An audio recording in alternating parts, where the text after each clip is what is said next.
Hello, my name is Namesh Bhatt, and today we are going to talk about learning the attacks on passwords and Wi-Fi for effective prevention and a model for detecting cryptojacking malware.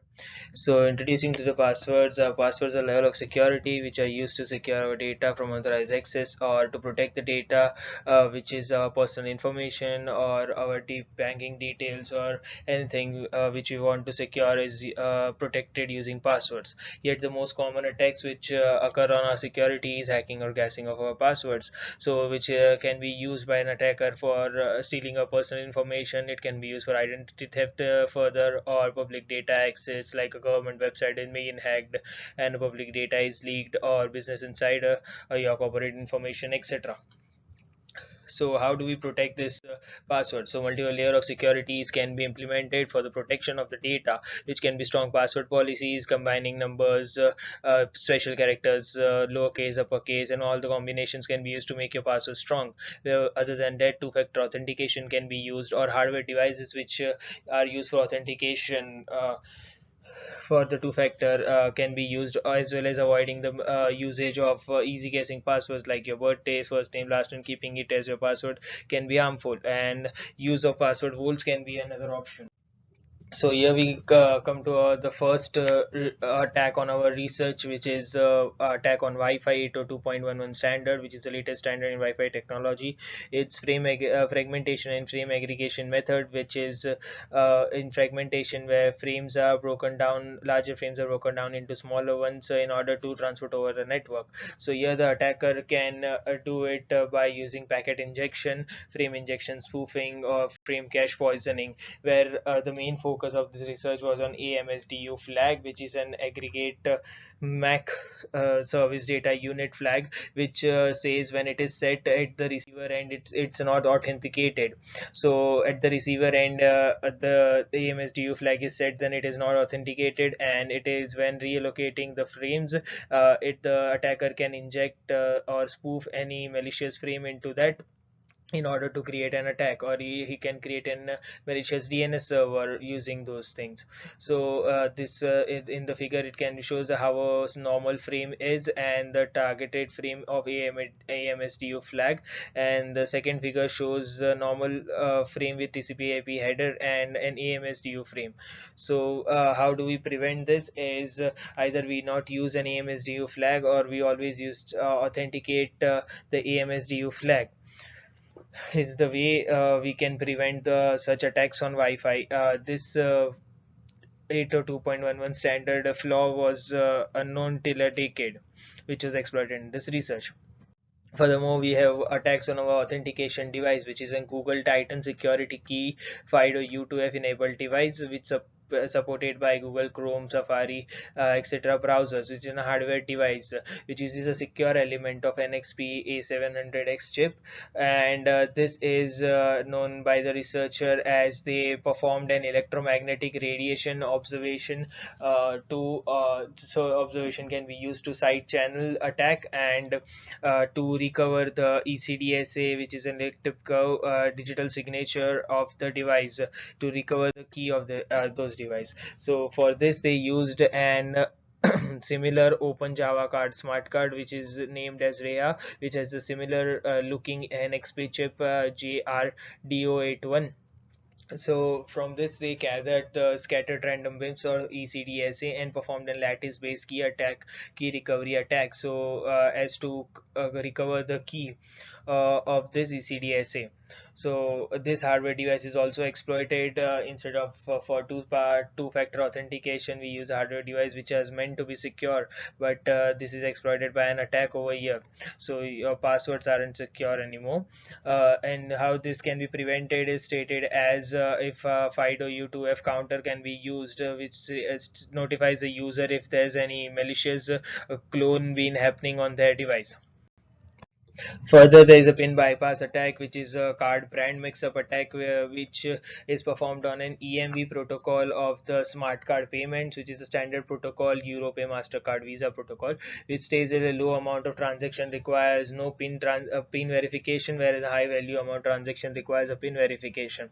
So here the terminal detects the brand by some data objects, which are the application identifier and the private account number of the user of the card, which states that it is a Mastercard or a Visa card.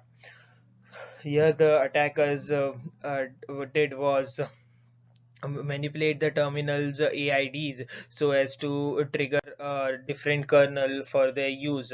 Where they used a mobile application where the mobile were NFC enabled so as to connect the terminal and the card which are not nearby, and they connected them on the same network to trigger a kernel and manipulate the application identifier of a Mastercard to a Visa. So in order to do that, they injected a CTQ data object with a certain value so that it would tell the terminal that this card is a Visa card, instead it was a Mastercard. So in this way they performed a pin bypass attack where it stated that the CTQ data object value stated that there is no requirement of a pin in this.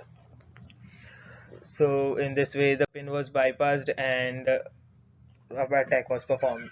Further, we have an honey password vault for securing our passwords. So this can be shown in a figure. That's how the traditional honey password vaults are, where the attacker can get a ciphertext stolen, and it can decrypt and find the incorrect keys, but by performing an guessing attack it can be done offline. But where the new honey password vaults with the decoy vaults can avoid the offline verification and forces the attacker for an online verification. So the new model proposed by the researcher was the incremental updated honey encryption based mechanism model, where the honey vaults had multi-similar password models which used old passwords as input to make the decoy vault strong. They had the conditional encoder of honey encryption and generated more plausible looking decoys. This forces the attacker for online verification. Biometrics web authentication, which is an alternative for passwords, is an unique physical characteristics of the user, which states that high range of misconception occurs for biometrics adoption. The major ones are the storage, the security, the processing, or the third-party access, which the misconceptions about the biometrics, but they are fast and easy to use. So an approach is made by over here by the researcher to mitigate the misconceptions of the users, which is shown as informed consent. First, they for the registration purpose, consent is taken from the user, then a baseline notification is sent, and then the biometric has been asked for the user and registered using a web, and after which they provide a survey for the misconceptions or the usage or usability of the biometrics. After a week they receive an invitation email based on their answers to authenticate using the same biometric they registered, and they also get to an authentication survey. Yeah.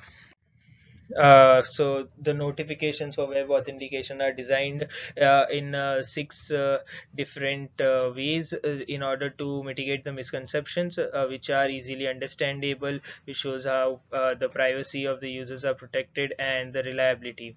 So here it shows the biometric control, the brands of biometrics which been collected or where it is stored, or if they can be hacked or not. In this way, the researchers show the misconceptions have been mitigated.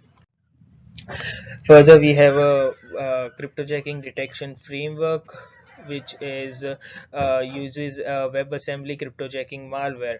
So, which uses computational resources for the users without their consent or knowledge for mining the cryptocurrency, and so they have made cryptojacking detection framework named Minios, which is extremely lightweight, which uses deep learning techniques and detect the presence of unwarranted WASM binaries in real time. So what it does is when a user is browsing a website First, the Wasm binary auto collector collects if there is any web page using Wasm binaries. It stores it in a particular location where the preprocessor takes it and converts it into a grayscale image. So this grayscale image is given as an input to an Wasm classifier, which is a convolution neural network based data set trained to show if the image is malicious or being. So in this way it classifies, and the classifying results are then notified to the user if there is a malicious activity, mining activity happening in the background or not. It suggests the user if there is a one happening, it should close the browser or web page and prevent it from the background process.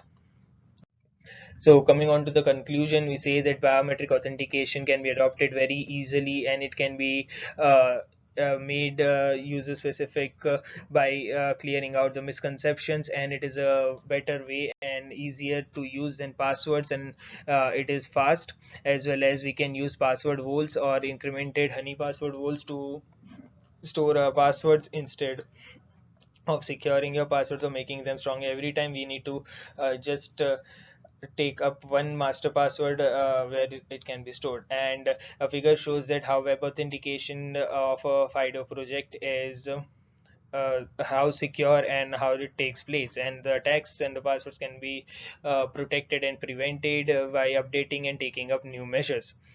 Thank you so much for your time. The references.